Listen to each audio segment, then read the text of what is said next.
Nakahanap na nga ba ng karma? No, nakahanap na nga ba siya ng katapat? Ko umakyat ako ng bundok, no? At ipagsigawan ko mahal kita. No, this is not just sex, this is making love. Na I am sharing a part of me. No, yung puso ko kasama dito.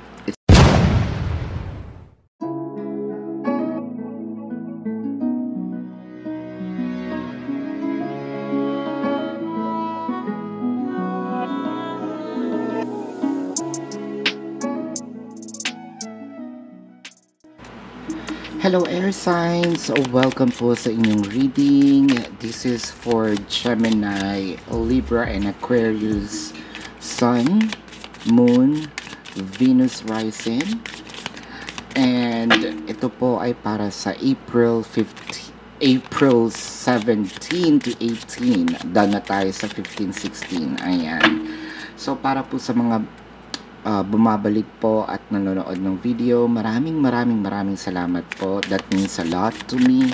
Para po dun sa mga bago na na-discover itong channel na to, please do click the subscribe button. Smash niyo po yung like button. Comment po kayo sa baba kung kayo naka-resonate. Kwentuhan niyo po ako.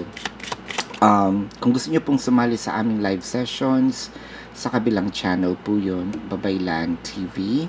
No? Huwag niyo rin pong kalimutan i-click ang notification bell para ma-notify kayo every time tayo gumagawa or nagre-release, no, ng bagong video. So simulan na natin. Air signs. Freedom, receptivity, divine sensuality. So ang nakikita ko dito, no, parang merong, let's say, nag-iinit na tayo. Meron, sana ma-reciprocate niya. No, sana bigyan niya rin ng same energy. No, kasi parang ako passionate na ako dito sa relasyon natin. No, parang iba na rin yung dating sa akin. Nandun na ako sa paseryoso. Dati siguro, no, sumasakay-sakay lang ako. Hindi ako masyadong kumbaga easy-go-lucky, no? Pero as time passes by, parang nagiging intense, no, yung relationship natin. So sana ganun din yung nararamdaman mo, no? Sana pakawalan mo na rin itong nararamdaman mo, 'di ba?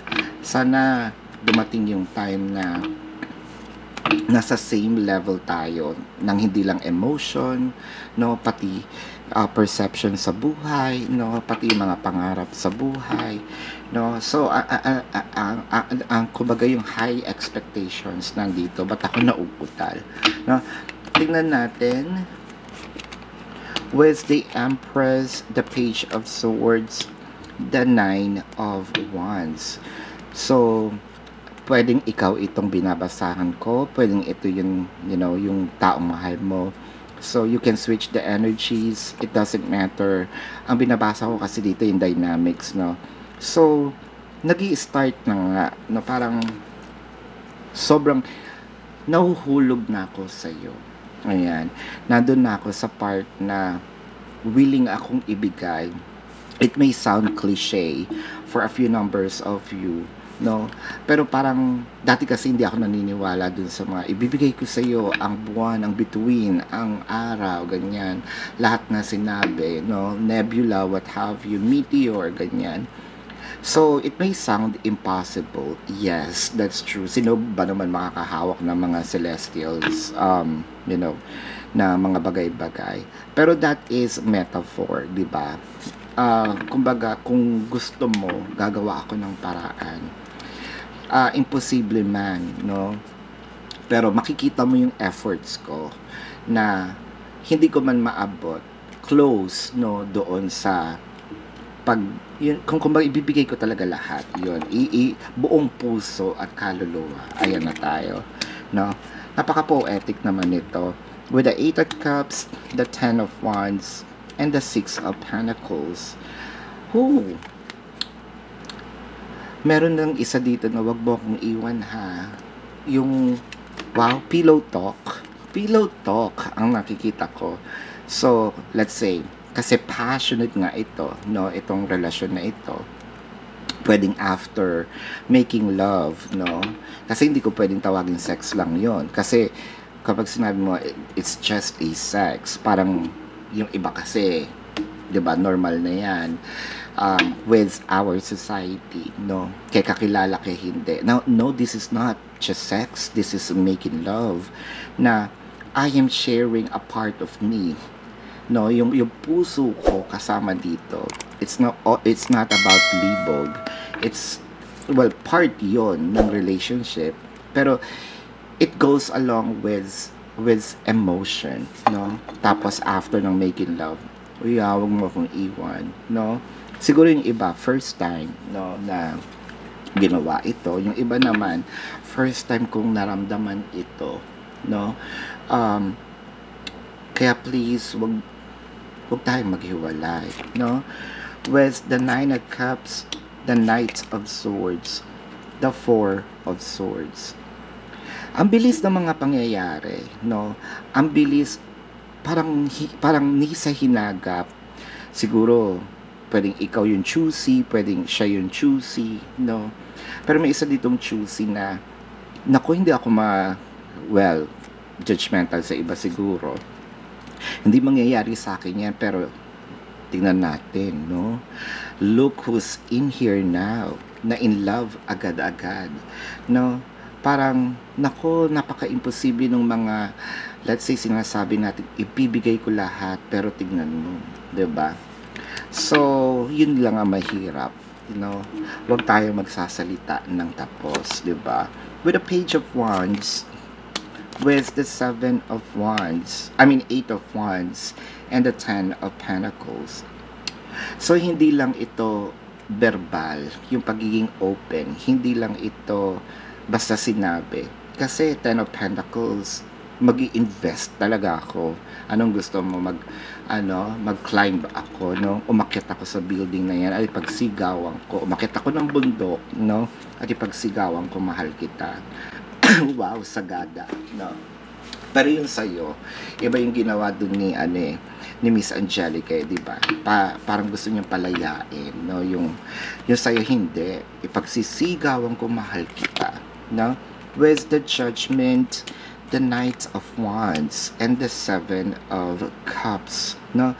So, meron dito na sabihin natin, playgirl, playboy, no?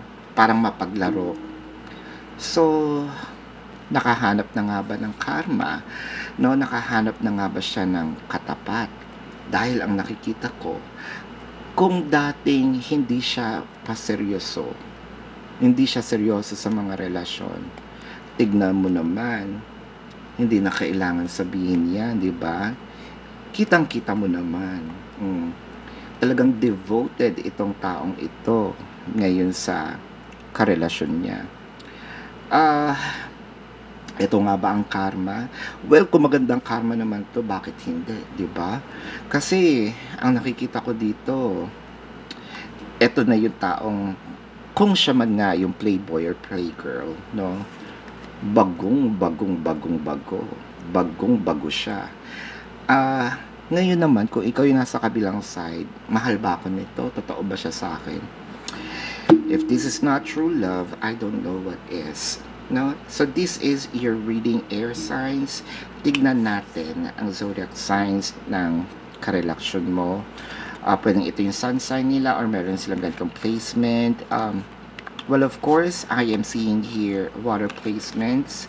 Also Leo, no, Taurus. I'm also seeing Taurus in here. Leo and water placement, no, doon sila naglalaro, especially Pisces, no? So yun lang talaga, Leo and then water placement, so Cancer, Scorpio, Pisces, no? Baka ganito yung placements nila. Again, ito ang iyong reading for now. Air signs, taos puso po ako nagpapasalamat, no, sa mga nag-click ng like button. Para po sa mga bago, please subscribe, comment po kayo kung kayo nakaka-resonate, no? Kung gusto niyo sumali sa aming live session, sa kabilang channel po yun. Maraming salamat. Love and light. Namaste. See you po sa susunod na reading. Goodbye.